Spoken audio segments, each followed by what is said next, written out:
ocasión vamos a hacer una entrevista al doctor Mario Hugo Solórzano, quien es especializado en México en cardiología clínica de adultos y niños, en el Hospital de Cardiología y Neumología del Centro Médico del Distrito Federal de México, el que tiene una subespecialidad en ecocardiografía y tiene 24 años de laborar en la Liga Guatemalteca del Corazón.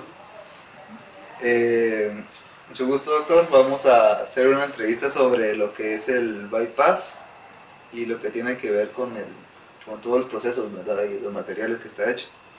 Entonces, si nos puede contar en qué tipo de enfermedades o grupo de enfermedades está indicado utilizar la cirugía de bypass coronario. Muy bien.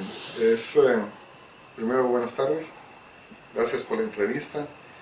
Bueno, básicamente se utiliza en aquellos problemas de arteriosclerosis o de insuficiencias coronarias, angina de pecho y cardiopatías isquémicas. Bien.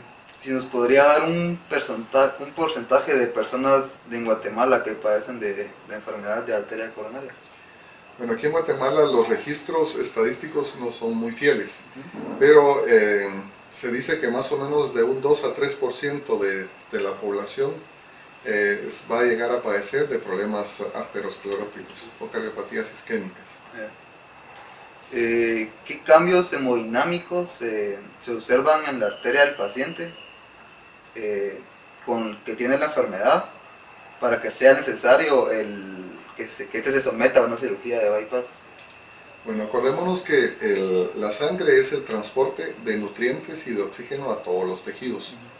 Cuando una arteria coronaria tiende a disminuir el calibre por donde pasa dicha sangre, por placas ateromatosas, básicamente de colesterol, entonces hay un desbalance entre el requerimiento de nutrientes del área distal y el aporte de nutrientes que va a través de la arteria. Entonces es imperativo, es muy importante mejorar el flujo o establecer el flujo para que pase la sangre con los nutrientes a los tejidos que están disminuidos y necesitados de estos. ¿Nos podría dar así brevemente una explicación sobre el proceso y lo que se debe llevar a cabo para la cirugía de bypass? Bueno, como habíamos explicado al principio, lo que sucede con las placas ateromatosas, que son placas de colesterol, estas van disminuyendo el diámetro por donde pasa el flujo de sangre. Entonces, en un momento dado puede llegar a ocluirse totalmente. Cuando hay colesterol libre circulando, estas placas se van engrosando. El organismo trata de protegerse, mandando macrófagos para que se alimente o destruyan las grasas, pero estas forman lo que se llaman células esponjosas, forman como una esponja. Y las placas pueden ser inestables y se pueden romper. Entonces, estas al romperse provocan un tapón, un coágulo, entonces ya totalmente no pasa la sangre y el tejido distal tiende a morir por falta de nutriente. Como sabemos, existen bypass que son injertos del paciente. Ajá. Y otros que son sintéticos. ¿Nos podría dar la explicación de cómo el médico puede decidir cuál bypass poner o colocar en el paciente? Bien, hay varios procedimientos.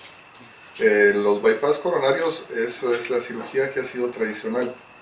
Estas el paciente se puede elegir en dos campos. Depende de la emergencia que haya en ese momento y depende también de lo complicado que pueda tener la placa.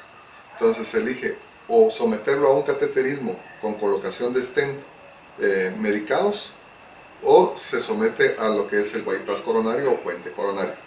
Entonces, si nos vamos a bypass o puentes coronarios, la cirugía tradicional ha sido con vena safena interna. Esta se utiliza porque en el riego de retorno de la pierna no se mira muy afectado, ya que puede ser sustituido por otros sistemas de drenaje de la pierna. Y la otra es la mamaria interna. La mamaria interna se desinserta de la glándula mamaria, dejándola siempre pegada a la aorta. Esta sale de la aorta, se desinserta de la glándula mamaria y se coloca exactamente despuesito donde está la obstrucción de la coronaria. Y también existe, cuando no se puede utilizar ninguna de estas venas o arterias, se puede utilizar unos tubos de teflón, pero casi lo mejor es utilizar homoinjertos, o sea, parte del mismo paciente. Ya. Y hablando un poco sobre los tubos de teflón, o sea, ¿nos puede decir por qué es el teflón el material o qué es lo que tiene el teflón el material para que se utilice como conducto para... Es el que menos reacción de cuerpo extraño da al organismo. Y como el teflón, la parte de adentro es bastante lisa, también evita la acumulación de las placas ateromatosas. Ahora, aunque el tubo sea el adecuado, hay que tener siempre cuidado en la boca de la entrada y en la boca de salida, porque ahí, como hay una cicatriz y como hay una costura, ahí puede formarse la placa ateromatosa otra vez. Por eso sí es necesario mantener los niveles de colesterol siempre bajos. Continuando con la entrevista, ¿qué limitaciones surgen en el paciente después de la operación? Bueno, primero acordémonos que el corazón ha estado sometido a estrés, porque hay una parte que estaba por morirse antes del infarto, o si le dio el infarto, se murió esa parte de ahí. Entonces, después de que ya se reperfunde, o sea, que mejore el riego sanguíneo y que le llegan todos los nutrientes a esa parte, hay que ver qué parte de ese corazón logra recuperarse. Entonces, puede ser que vengan ciertas complicaciones inmediatamente después del procedimiento, que son tipos de arritmias. Hubo una parte que no le llegaba casi nada de oxígeno y en un momento dado le llegó todo el oxígeno, entonces el corazón se irrita y comienza a provocar arritmias. Puede haber un desbalance también hemodinámico entrando en insuficiencias cardíacas. Todas estas son complicaciones que se deben de manejar en las primeras 24 horas.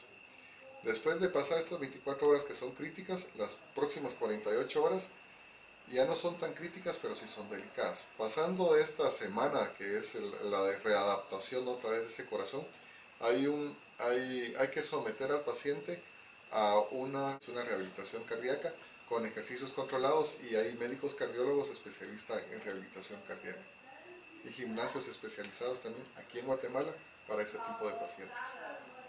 ¿Qué medicamentos son recomendados para antes y después de la operación? Bueno, hablemos ya desde el punto de vista de la cirugía para adelante. Lo que utilizamos después de la cirugía es primero ver qué complicaciones tuvimos, ¿verdad? Si entró en una arritmia o si entró en una insuficiencia cardíaca. Si es una arritmia, pues utilizamos antiarrítmicos. Si entró en insuficiencia cardíaca, pues utilizamos digitálicos, betabloqueadores y diuréticos. Se puede utilizar enzimas convertidoras, los IECAS, ¿verdad? Con dosis adecuadas para poder sacar adelante al paciente. Ahora, como mantenimiento para mantener la operación como debe ser, hay que mantener los niveles de colesterol lo más bajo posible. Y si el paciente, además de ser hipertenso, que tiene cardiopatía isquémica, se le agrega que es diabético, los niveles de colesterol, principalmente el LDL, tiene que estar bastante bajo, abajo de 100 miligramos por decilitro. Los medicamentos que se pueden utilizar para controlar el colesterol son las estatinas. Y si el paciente cursa también con triglicéridos, pues se utilizan los fibratos. ¿Y puede un paciente tener más de 2 operaciones de bypass? Sí, por lo regular, todos nosotros no solo tenemos una placa de arteriosclerosis, que es la que está cerrando las coronarias. Casi siempre tenemos varias placas, y no precisamente solo en coronarias, también en arterias cerebrales, en arterias renales, en la aorta descendente, en el callado aórtico, que son las que más se comprometen con este tipo de problemas. Entonces hay que hacer un estudio de cateterismo para ver si es necesario hacer solo un bypass o se puede hacer 2, 3 y hasta 4 bypass.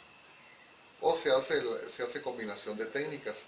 Si está muy estrecho una placa, entonces se hace el bypass ahí, y si las otras no están tan obstruidas, pues se colocan stent.